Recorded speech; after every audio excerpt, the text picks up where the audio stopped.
I think we can all agree that cleaning is hard work. From doing dishes to vacuuming to scrubbing toilets, it's not fun. That's why I am constantly shocked by those people who love to clean. If she did, we were in for a treat. Our house would smell amazing, everything would be sparkling, and we'd find bizarre trinkets around the house that had belonged to the maid as seemingly colorful life.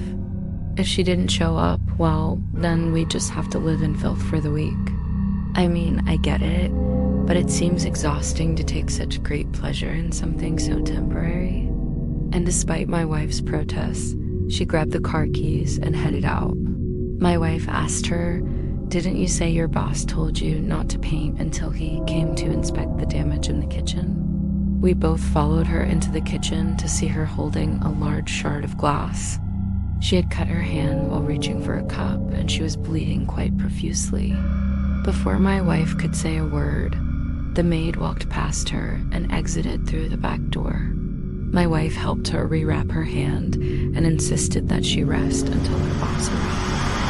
After he inspected the damage and scolded her for touching the paint, he drove her to the hospital. My wife called my daughter's school to pick her up early, and she spent the afternoon entertaining our maid in the hospital waiting room. The maid replied, "That's why I finished painting the living room today." The kitchen isn't important. Her name was Elena. She grew up in a large family. She was the oldest of 4 children. My wife asked her if something had happened, but she just smiled mysteriously and continued cleaning. Throughout the week, Elena did a fantastic job, but she seemed distracted at times. She would drop things, break objects, and would occasionally stare off into space.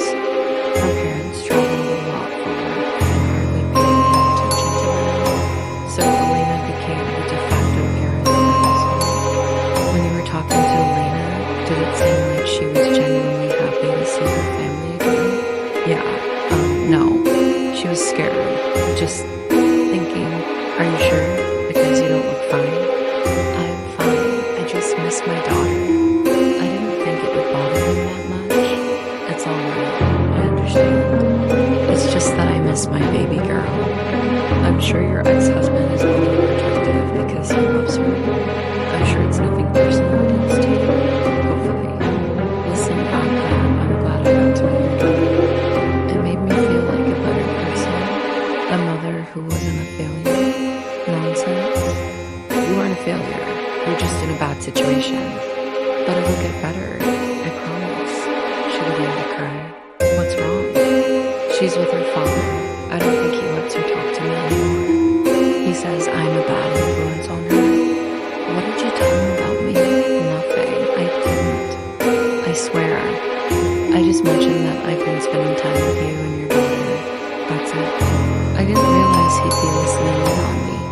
She was very, very scared. Then one Tuesday morning, she appeared on our doorstep. "Elena, you're back," my wife said.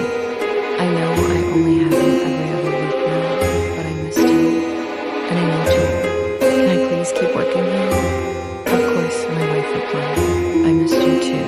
I'm sorry." What did her family do to her? I wish I knew. All I know is that they're monsters. We would ask about her day, and she would tell us about her life. We became close friends, and I actually ended up giving her a lot of parenting advice.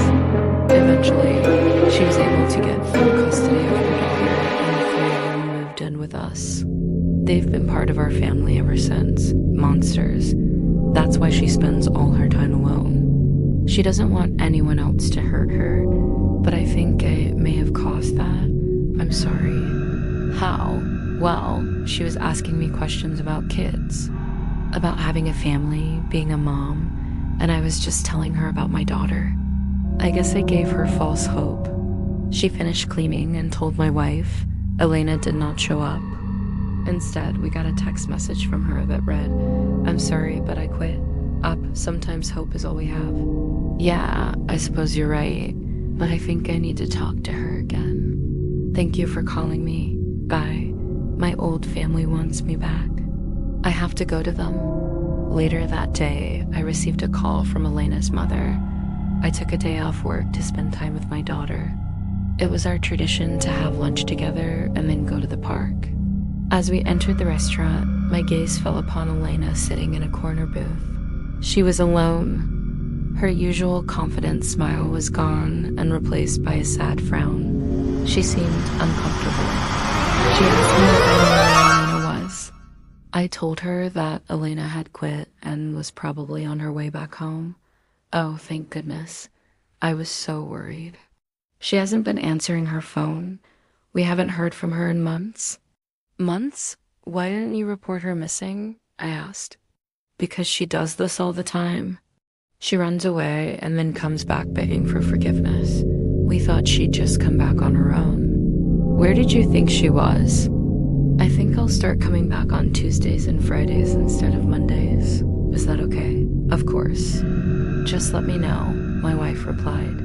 She cooked, cleaned, and took care of everyone. Unfortunately, her siblings were spoiled brats and treated her like a servant.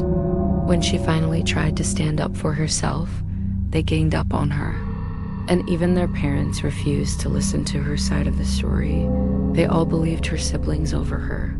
Why are you putting so much effort into the living room then? She still cared for others, so it was a job she was suited for. But since then, she had avoided forming close relationships because she was afraid of becoming enslaved by other people once again. She enjoyed her job because it allowed her to connect with different families and learn about their lives. But she was careful not to become too involved in anyone's problems. She found her sitting on the curb with her injured hand submerged in a bucket of water.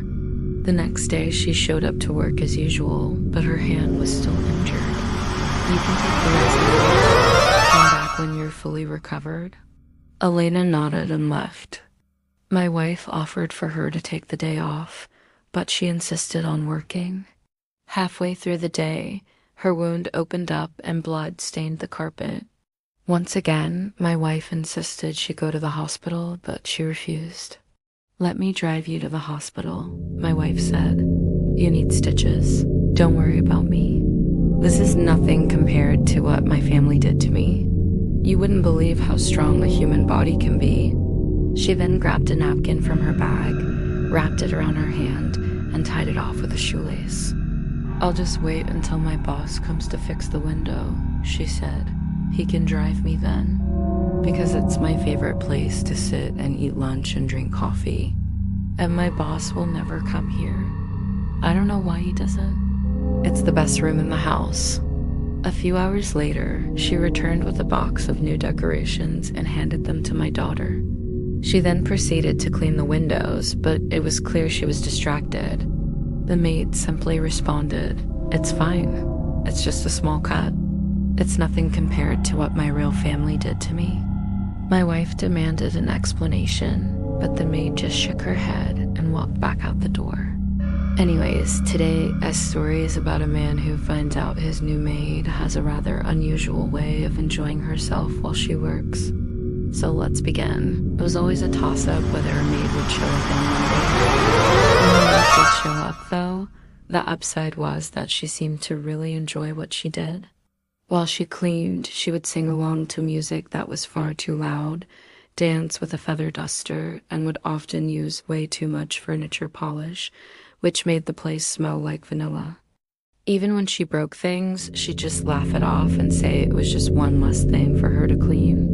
Next week, our maid was a bit of an enigma. One day, I came downstairs to find her in the kitchen eating cereal. I asked her if she wanted me to buy her more. But one day, my wife came home to find her cleaning the windows with our daughter's unicorn horn decorations glued to the glass cleaner. She removed them and placed them on the windowsill.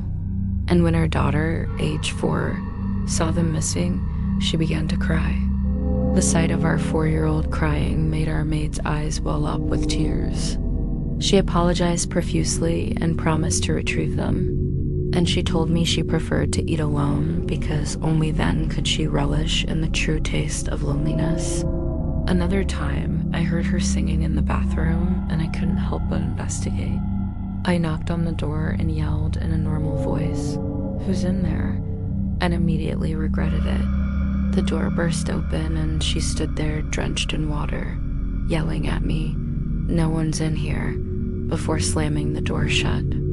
Our maid had been a part of our lives for almost a year, and we had mostly adjusted to her behavior. My wife told her they were fine, but the maid insisted on going to the store to buy new ones. As soon as my daughter left for school the next day, the maid began putting on a new coat of paint on the living room walls. Before my wife could respond, a loud crash came from the kitchen. Our maid ran inside to see what had happened. We waited a couple of minutes for her to calm down before my wife began scolding her for ignoring her injuries and leaving the house. Concerned about her well-being, my wife went after her.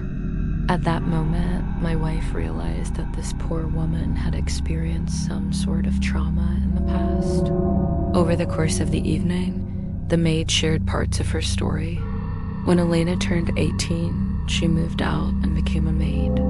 After getting stitches, Elena returned home. She cleaned the wound and bandaged it herself. "I'm sorry, but I won't allow you to jeopardize your health," my wife said. The following Monday, she showed up with a brand new attitude. She was smiling more and was even making jokes. On Friday, the following Tuesday, The next day, I approached her and asked how she was. She jumped in surprise. "Oh, hi, Op. I didn't hear you come in." "I'm fine. Look, Elena, I'm sorry if I gave you false hope, but I promise I didn't mean to." A few weeks passed and I heard her say no. From then on, Elena would call us during the week to chat.